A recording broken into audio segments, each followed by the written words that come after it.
Olá, estimados irmãos, vamos em nome do nosso amado Salvador Jesus e com o auxílio do Santo e Bom Espírito dar continuidade. Essas lições maravilhosas têm trazido muitas experiências no nosso passado, trazendo aqui diversas motivações para edificar o nosso caráter, diversos ensinamentos do caminho que temos a percorrer. E agora a lição 9 está a falar motivados pelo amor. E vamos estudar a segunda-feira. Segunda-feira traz para nós o tópico vencendo o egoísmo. Então nós podemos entender que o amor também motiva, a vencer o egoísmo.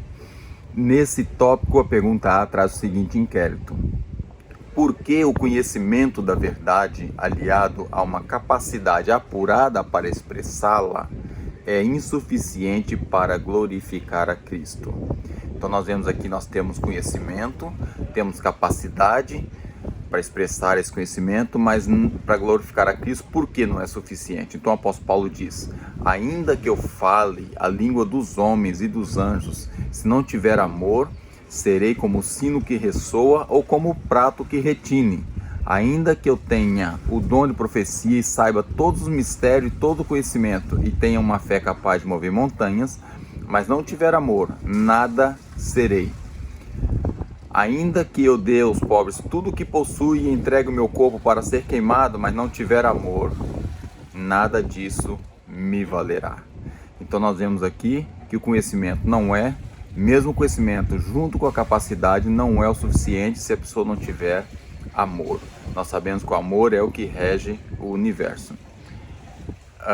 Temos aqui na Pena Inspirada o relato do Comentário Bíblico, volume 4, página 1181, diz o seguinte: se o conhecimento da verdade não produz beleza na alma, se não submete, suaviza nem recria o homem à imagem de Deus, de nada adianta quem o recebe.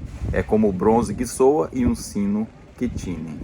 Ainda continuando a leitura, no mesmo Comentário Bíblico, volume 6, página 1091, diz assim: não é o palestrante treinado nem a inteligência aguçada que conta diante de Deus. É o propósito fervoroso, a profunda piedade, o amor à verdade, o temor de Deus que tem uma influência reveladora. Um testemunho do coração vindo de lábios honestos, cheio de fé e humilde confiança, embora proferido por uma língua gaguejante, é considerado por Deus tão precioso quanto o ouro.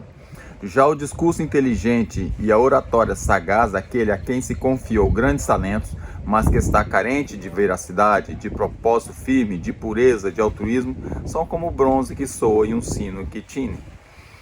Pode até dizer algo engraçado, contar anedotas e brincar com sentimentos, mas Jesus não está nele.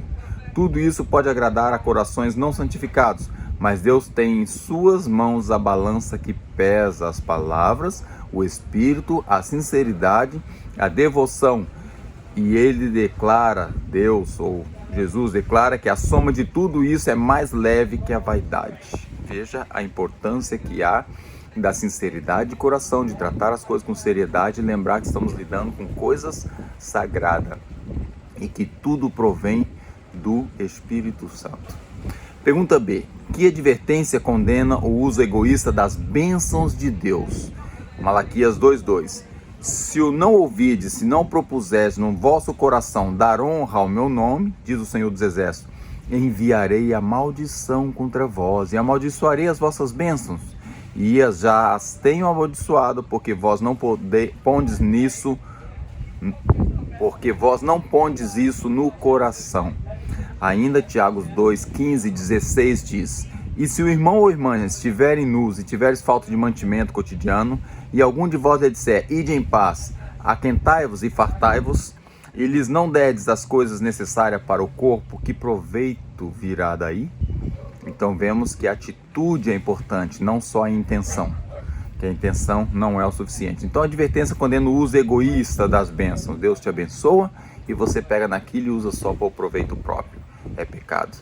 E ao mesmo tempo, devemos lembrar da necessidade que tem de averiguar ao nosso redor, ver quem está precisando, quem tem necessidade realmente de ajuda e ajudar.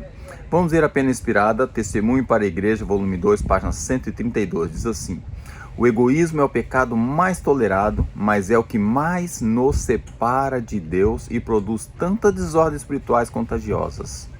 Não pode haver um retorno ao Senhor, exceto pela abnegação.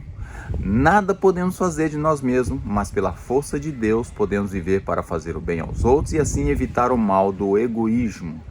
Não precisamos ir às terras pagãs para manifestar nosso desejo de dedicar tudo a Deus numa vida útil e altruísta. Devemos efetuar isso no círculo familiar, na igreja, entre aqueles com quem nos relacionamos e com quem negociamos.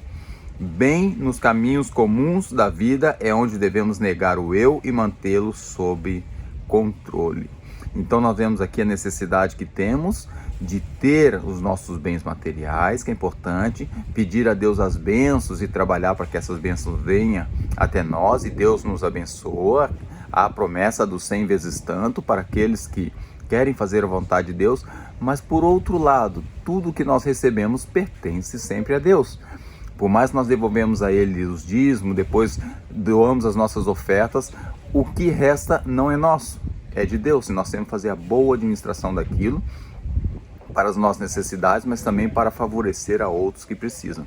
Então, vencendo o egoísmo, esse tópico traz para nós uma lição grande, que é tentar fazer com que eu veja a necessidade dos outros e, se eu tiver alguma coisa supérflua, um gosto, mas tiver alguém precisando, eu tenho que ter o altruísmo de abrir mão daquele gosto e fazer com que a pessoa que esteja necessitada seja amparada. Então que Deus nos dê sua graça e nos abençoe para que o amor trabalhe em nosso coração e possamos vencer o egoísmo natural que o pecado colocou em nosso coração. Que a graça de Cristo abunde a todos. É meu sincero desejo e oração. Amém.